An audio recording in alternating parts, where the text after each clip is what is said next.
여러분, 날씨가 많이 이렇게 아침과 저녁은 많이 풀린 것 같은데 그럼에도 불구하고 아직 더운 여름을 보내고 있습니다. 그런데 우리가 이 더운 여름을 보낼 수 있는 방법, 어떠한 노력을 하는 것보다 하나님께서 주시는 그 힘과 능력을 경험하는 것이 이 여름을 잘 보낼 수 있는 가장 좋은 방법이라고 생각됩니다. 그래서 이 저녁에 하나님께서 주시는 그 은혜와 힘으로 이 무더운 여름을 잘 이겨내시는 저와 여러분이 되시기를 예수 그리스도의 이름으로 축복합니다. 사도 바울의 상황은 알고 있듯이 감옥에 투옥된 상황입니다.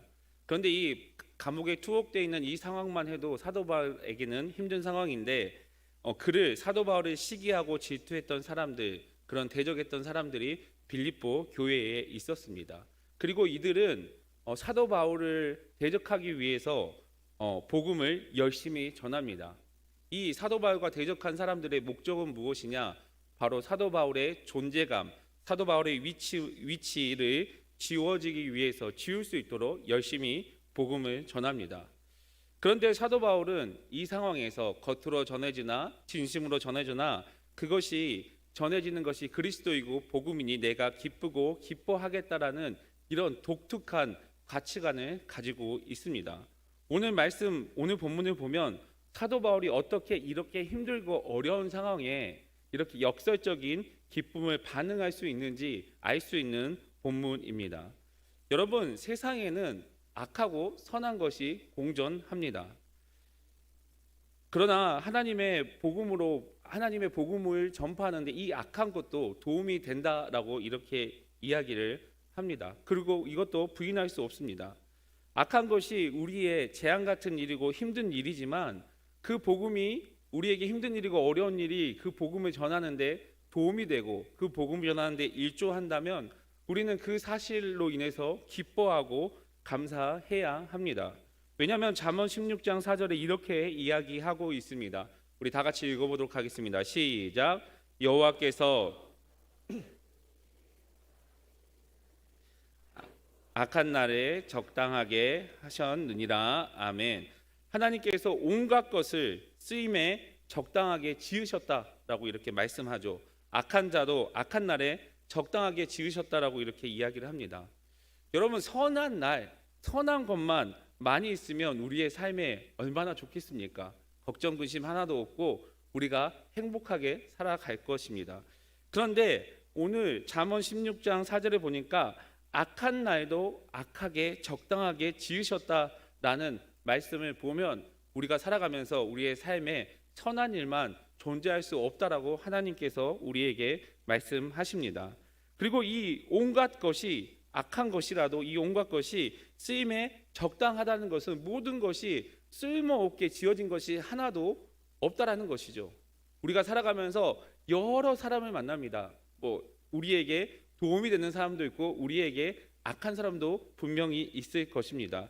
그런데 우리가 기억해야 될 것은 무엇이냐면 하나님께서 모든 것을 합력하여 선을 이루게 하기 위해서 지으셨다라는 거죠.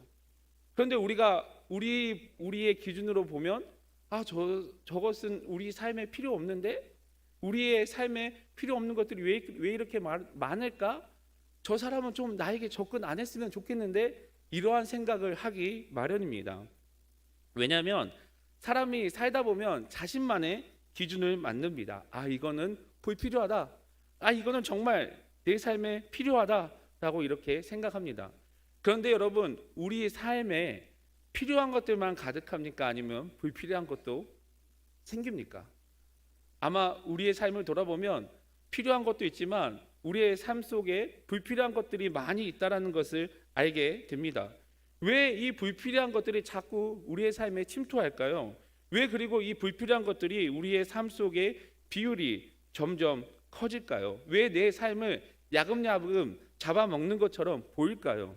그것은 내 기준으로 보니까 그런 겁니다. 하나님의 기준이 아닌 내 기준으로 보기 때문이죠. 우리는 내 기준으로 만들어서 편리한 것, 편한 것, 불편한 것 이렇게 구분합니다. 필요한 것, 필요하지 않는 것 구분하죠. 그런데 주님의 기준으로 본다면 이 불필요한 것으로 구별된 이것도 필수적인 것으로 하나님 앞에 보인다라는 거죠. 하나님의 관점으로 보았을 때는 우리가 불필요한 것으로 이렇게 한쪽으로 놓았지만 하나님께서는 이 모든 것조차 온전하게 합력해서 선을 이루겠다라는 그 말씀을 우리에게 하고 있습니다. 그래서 우리가 혹시 살다 보면 내 기준으로 볼 때 불쾌한 일, 그리고 불쾌한 사람, 불쾌한 사건들이 많이 나타날 수밖에 없습니다. 그런데 이것이 내 기준으로 생각했다는 것을 기억하면서 이것 역시 하나님의 섭리라는 것을 깨달으시길 바랍니다. 왜냐하면 하나님께서 만물을 지으실 때 모든 것을 적당하게 지으셨다라고 이렇게 이야기합니다. 무엇을 위한 적당함일까요? 무엇을 위한 필요일까요? 그것은 바로 하나님의 영광을 위한 필요, 하나님의 영광을 위한 적당함으로 우리를 지으시고 만드셨습니다. 로마서 8장 28절에 바울이 이렇게 고백한데요. 우리 로마서 8장 28절 말씀 다 같이 읽어보겠습니다. 시작.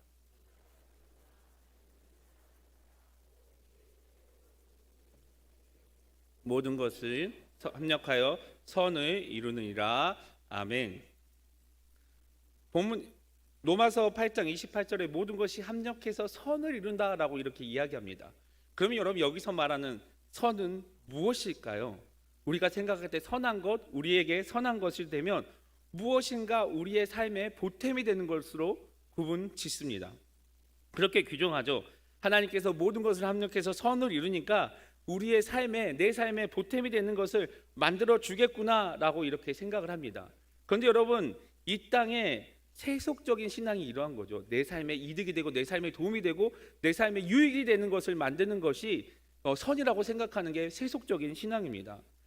사도 바울이 말하는 맥락은 무엇이냐면 하나님의 영광을 위한 것, 하나님의 영광을 위해서 합력해서 선을 이룬다라는 이야기를 합니다. 그래서 모든 피조물이 죄의 종로로 타는 것이 아니라 하나님의 영광의 자녀가 돼야 되는 것, 하나님의 영광의 자녀의 역할을 하는 것이 바로 선입니다. 영광의 핵심인 것이 무엇이냐면요, 여러분, 하나님의 아들 예수 그리스도의 형상을 온전히 닮아가는 것입니다. 그렇다면 어떻게 하면 예수 그리스도의 그 형상을 닮아갈까요? 좀 전에 이야기했듯이 세속적인 신앙으로 내가 잘 살면, 내가 돈이 많으면, 내가 유명해지면, 내가 능력이 뛰어나면 그렇게 합력해서 선을 이룰 수 있을까요? 그런데 사람들의 대부분 심리는 내가 잘 되면, 내가 능력이 있으면, 내가 어떻게 떵떵거리고 말하고 있다면 그게 왠지 나의 능력이고 내 힘이라고 생각합니다. 하나님의 능력, 하나님의 역사라고 결코 생각하지 않죠. 언제 합력해서 선을 이룰 수 있을까요?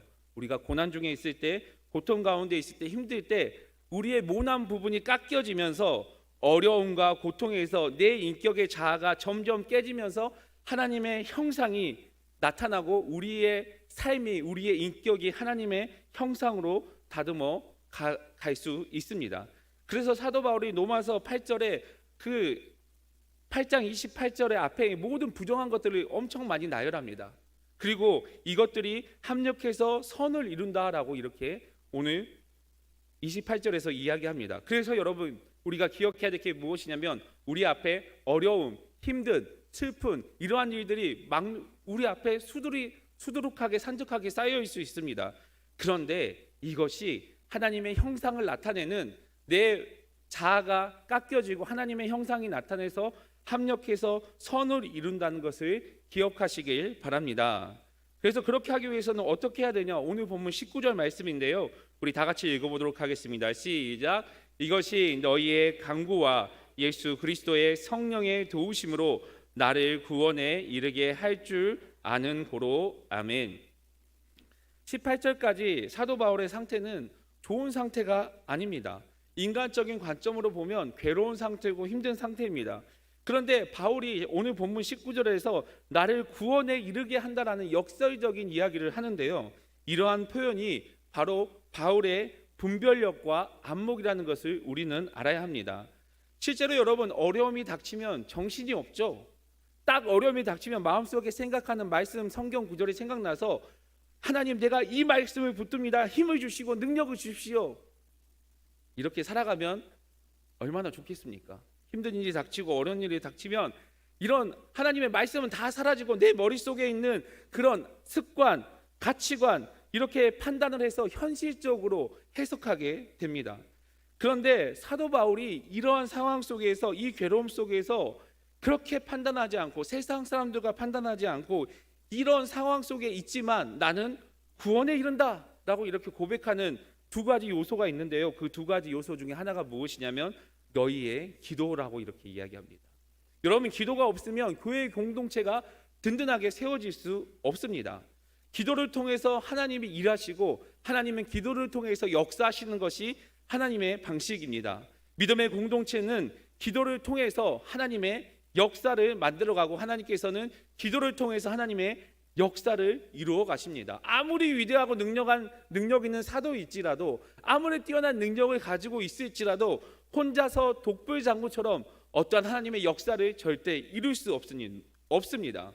바로 믿음으로 기도하는 공동체, 믿음으로 바로 세워지는 공동체가 바로 그런 하나님의 능력을 나타낼 수 있는 그런 하나님의 공동체, 하나님의 사명을 이룰 수 있다라는 것이죠. 그래서 여러분, 이것이 이 사도 바울이 이렇게 구원에 이르는 것은 빌립보 교회에 기도가 있다라고 이렇게 말합니다. 그러면서 이게 사람의 도움이 아니라 바로 성령의 도우심이라고 이렇게 이야기를 하고 있습니다. 빌립보 교회는 사도 바울을 위해서 기도합니다. 그러면서 성령의 도우심을 따르는 것, 이게 바로 중요한 대목입니다. 여러분, 기도할 때 성령님의 도우심을 배제하면 안 됩니다. 기도 그리고 성령님의 도우심, 이게 나란히 언급한 이유가 무엇이냐면 이 두 가지가 명확하게 함께 있을 때 놀라운 능력을 발휘하게 됩니다. 여러분, 성령님의 도우심과 우리의 기도가 이렇게 합해서 나타난다면 어떠한 상황 속에서도 우리는 흔들리지 않는 하나님의 관점, 하나님의 안목을 갖게 됩니다. 내 이해관계가 충돌되어서 내 이해관계가 충돌되어도 흔들림 없는 믿음이 어떻게 나타나냐? 내가 기도할 때 성령님의 도우심을 인도받을 때 이렇게 놀라운 역사하심을 바라보게 된다라는 거죠. 그래서 여러분, 우리는 항상 성령님의 인도하심을 기도해야 합니다. 성령님의 인도하심을 간구해야 합니다. 그래야 우리가 하나님의 역사의 주인공이 될 수 있다는 것을 기억하시길 바랍니다.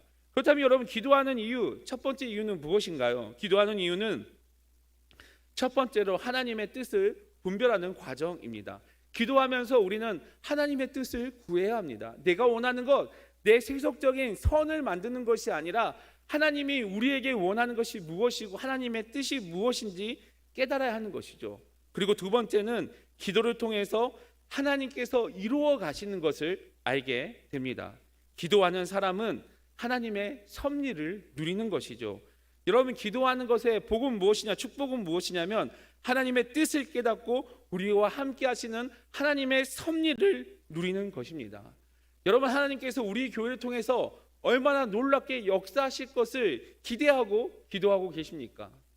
식당 리모델링을 통해서 카페가 만들어지는데 그곳에서 여러분, 많은 복음의 역사가 일어날 것을 기대하고 기도하고 계시죠? 아마 더 많은 성도들이 교회에 와서 이렇게 하고, 목회자들도 다른 카페 가서 신방하는 것보다 이곳에 더 모여서 신방하게 될 것입니다. 그러면 이 귀한 그런 것들이 이 지역사회를 위해서 더 나누게 되고 더 섬기게 될 것입니다. 여러분, 기도로 간구하시길 바랍니다. 성령의 은혜가 임했을 때 우리의 기도가 어떻게 놀랍게 역사하시는지 기대하시며 그러한 은혜를 누리시기를 예수 그리스도의 이름으로 간절히 축복합니다.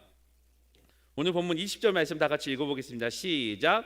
나의 간절한 기대와 소망을 따라 아무 일에든지 부끄러워하지 아니하고 지금도 전과 같이 온전히 담대하여 살든지 죽든지 내 몸에서 그리스도가 존귀하게 되게 하려 하니니 아멘. 20절에 보면 바울의 간절한 기대와 소망을 고백합니다. 그게 무엇이냐면 그리스도가 내 안에서, 내 몸에서 존귀하게 되는 것입니다. 여러분, 우리의 간절한 소망, 우리의 1순위는 무엇입니까? 우리의 1순위의 소망은 무엇입니까? 자녀입니까? 가정입니까? 사업입니까? 아마 우리 대부분의 1순위의 소망은 이러한 자녀, 성공, 앞으로의 길, 미래의 소망, 이런 것들이 되는 경우가 많이 있습니다. 그런데 사도 바울은 뭔가 다르고 특별한 사람이었죠. 내 안에, 내 몸에서 그리스도 예수가 존귀하게 되는 것을 가장 간절히 소망한다라고 이렇게 이야기를 합니다. 예수님이 내 안에서 존귀하게 된다면 그게 최고다라고 이렇게 이야기를 합니다. 그래서 바울이 어떻게 행동합니까? 복음을 전하는 일에 전혀 부끄럽지 않다라고 이렇게 고백합니다. 사방이 부끄러운 일로 가득 찰지라도, 나를 부끄럽게 할지라도 내 복음이 전해지면, 그리스도의 복음이 전해지면 그걸로 괜찮다라고 하는 게 오늘 사도 바울의 고백입니다. 여러분, 복음의 능력을 경험하면, 복음의 능력을 깨달으면 어떠한 것이 우리를 힘들게 하고 어렵게 할지라도 복음 전하는 것, 그거 하나만 있으면 아무것도 상관없게 됩니다. 그 대표적인 사람이 누구입니까? 바로 사마리아 여인입니다. 사마리아 여인이 예수님을 만나고 인생관이 완전히 뒤집혔습니다. 180도 변하게 되었죠. 여러분, 사마리아 여인이 언제 그 물을 들어왔습니까? 한낮에 물을 들어왔습니다. 그 고대 근동의 중동 지방에는 그 한낮에 다닐 수 없을 정도로 엄청난 뜨거운 열기가 있었던 그런 시간입니다. 그런데 왜 이때 나왔을까요? 그 사마리아 여인은 옆에 봤던 그 사람들의 시선에 대해서 민감하게 반응했고 자기의 수치, 부끄러움이 나타나지 않기를 원했습니다. 그런데 이 여인이 예수님을 만나고 이렇게 행동합니다. 우리 요한복음 4장 28절부터 30절 말씀인데요, 다 같이 읽어보도록 하겠습니다. 시작.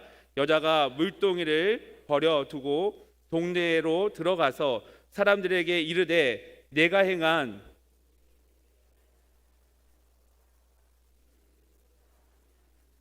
그들이 동네에서 나와 예수께로 오더라. 아멘. 예수님을 만나니까 이 사마리아 여인이 물동이를 던져버리고 마을에 가서 동네 사람들에게 외쳤습니다. 내가 행한 것을, 모든 것을 아시는 분을 만났으니 그리스도 예수입니다 라고 이렇게 이야기하죠. 이 이유는 무엇이냐면 영원한 생명, 복음을 전하기 위해서 이 여인이 외치고 외쳤다라는 겁니다. 그리고 이렇게 소개하죠. 내가 행한 모든 것을 아는 사람이라고 이렇게 고백합니다. 여러분, 내가 아는 모든 것을 아는 사람이라는 것은 나의 부끄러움도 알고 있다라는 거예요. 나의 부끄러움을 아는 사람을 소개한다라는 것은 나의 부끄러움이 들통날 수도 있다라는 그 전제 조건이 있다라는 것이죠. 그런데 이 사마리아 여인이 영원한 복음을 경험하니까 이런 거 아무것도 필요 없다. 나의 부끄러움 드러나도 괜찮다. 복음이 나타나면 괜찮고, 복음이 나타나면 이 부끄러움이 아무 문제가 되지 않다라고 이렇게 행동하는 모습이 오늘 본문에 나타납니다. 복음을 증거할 수 있게 된다면, 동네 사람들이 예수 그리스도를 만나게 된다면 내 치부, 내 부끄러움, 내 수치 이런 거 드러나도 된다라고 괜찮다라는 태도를 보입니다. 대단하지 않습니까? 여러분, 복음을 위해서 이렇게 우리는 헌신할 수 있을까요? 복음을 경험하는 사마리아 여인과 바울은 복음을 위한다면 아무것도 무엇이 되든지 괜찮다라고 이렇게 고백합니다. 사랑하는 성도 여러분, 그러면 우리는 복음을 위해 어떤 삶을 살아왔습니까? 복음을 위해 어떤 삶을 살아야 하는지 우리는 돌아봐야 합니다. 말씀 사경의 달을 보내면서 우리가 복음을 얼마나 사모하고 있는지, 우리가 말씀을 얼마나 듣기 위해서 사모하는지 우리가 생각해 봐야 되는 거죠. 그냥 8월이 되니까 말씀 사경회구나 라고 이렇게 하는 것이 아니라, 내가 이 말씀 사경을 통해 하나님께서 나에게 어떤 말씀을 주는지, 그리고 그 말씀을 어떻게 전해야 할지, 주변의 사람들에게 어떻게 전해야 할지, 이런 마음을 우리가 가져야 합니다. 그리고 이 복음을 전하기 위해서 기도하는 것은 당연히 전제 조건으로 따라오는 거죠. 사도 바울은 그리스도 예수가 존귀하게 되는 것이 모든 기준으로 삼아서 모든 주변에 있는 것을 상대화시켜 버렸습니다. 그래서 복음을 전하는데 어떠한 것, 어떠한 태도, 어떠한 것이 아무 상관없다라고 이렇게 이야기를 하죠. 내 명예, 내 생명, 내 지위 아무것도 필요 없다라고 이렇게 복음만 생각합니다. 온전히 복음만 생각하는 사도 바울의 모습이죠. 여러분, 이렇게 복음만 생각하는 사람 어떻게 될까요? 사도행전 24장에 보니까 당시 총독 벨릭스가 그 사도 바울을 불러서 복음을 듣습니다. 그러니까 그 복음을 듣고 어떻게 하냐면 두려워 떱니다.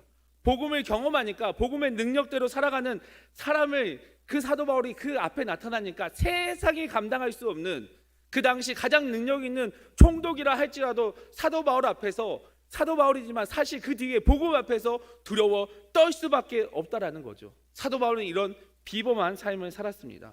사랑하는 성도 여러분, 우리 역시 복음으로 결단하고 복음을 전하기 위해서 소망함으로써 이런 비범한 복음의 능력을 나타내는 삶을 살아가시기를 예수 그리스도의 이름으로 축복합니다.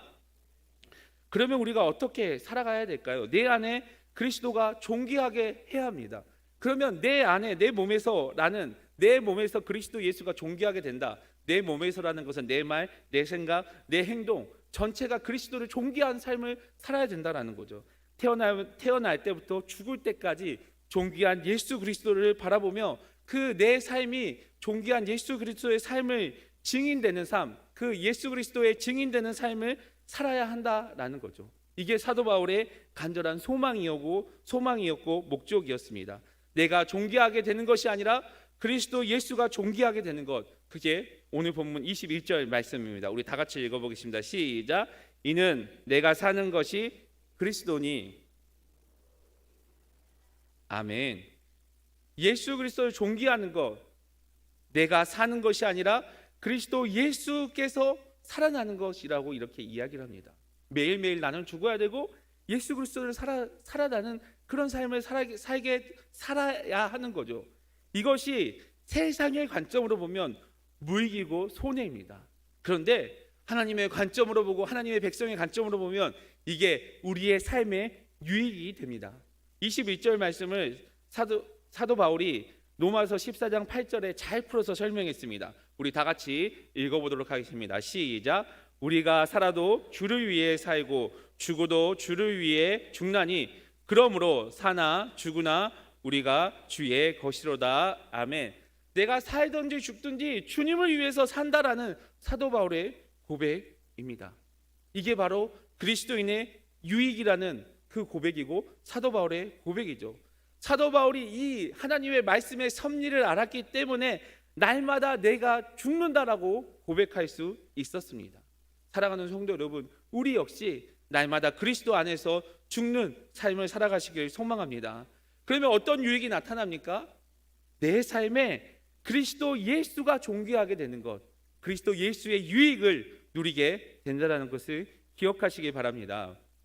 사랑하는 성도 여러분, 내 안에 살아가시는 그 예수 그리스도, 내 안에 사는 예수 그리스도를 날마다 존귀하게 하는 삶을 살아가시길 바랍니다.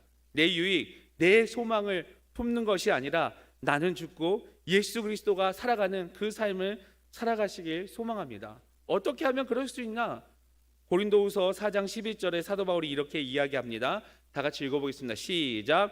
우리가 살아있는 자가 항상 넘겨짐은 예수의 생명이 또한 우리 죽음을 육체에서 나타나게 하려 함이라. 아멘.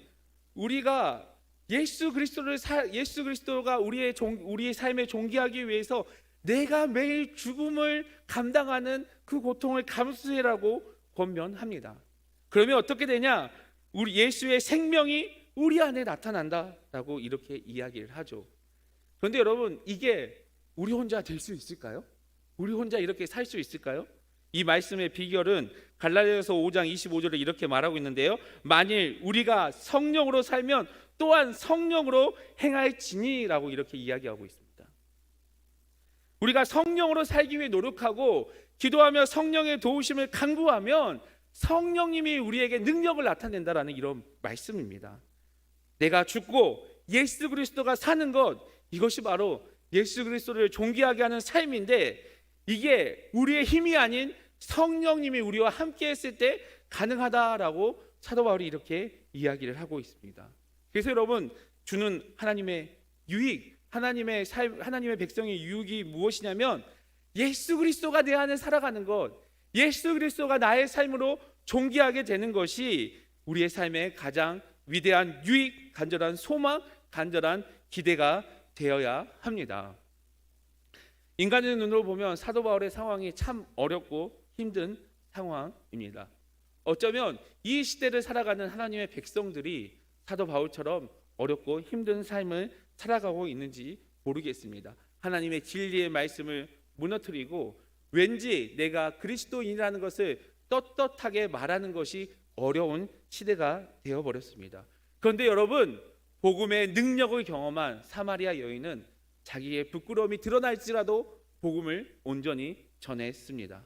많은 그리스도인들이 직장에서 사회 속에서 그리스도인이라는 것을 밝히지 않는 이유, 나의 부끄러움, 나의 행동이 제한되기 때문에 그렇다라고 그렇게 이야기를 합니다. 하지만 여러분, 사도 바울처럼 사마리아 여인처럼 그리고 십자가에 못 박혀 돌아가시면서 모든 것을 내어 보였던 예수 그리스도의 그 수치까지 보여줬던 그 예수 그리스도의 그 복음을 향한 열정을 우리가 깨달아야 합니다. 어렵고 힘들지라도 여러분, 구원의 유익을 누리고 구원의 맛을 봤기 때문에 이런 관점을 변화시키시길 예수님의 이름으로 축복합니다. 그러면 여러분, 내 몸이 그리스도 예수가 존귀케 되는 그러한 기쁨이 되고 행복이 된다는 것을 꼭 기억하시길 바랍니다. 사랑하는 성도 여러분, 우리는 예수 그리스도의 존귀한 삶을 나타내기 위해서 하나님의 영광을 위해서 지음받은 존재입니다. 그러한 삶을 살아가기 위해서 성령님의 동행하심을 기대하며 기도하시길 바랍니다. 그리고 그 복음의 능력을 깨닫고 그 복음의 능력을 온전히 나타내시길 바랍니다. 그렇다면 그 벨릭스가 바울 앞에서 덜덜 떨었던 그런 두려움이 우리가 거하는 곳마다, 우리가 거하는 직장마다, 공동체마다 그렇게 복음의 능력을 나타냄으로써 내 삶의 가장 기준, 가장 기대, 소망이 그리스도를 존귀케 나타내는 그러한 삶을 살아가시는 저와 여러분이 되시기를 예수 그리스도의 이름으로 간절히 축복합니다.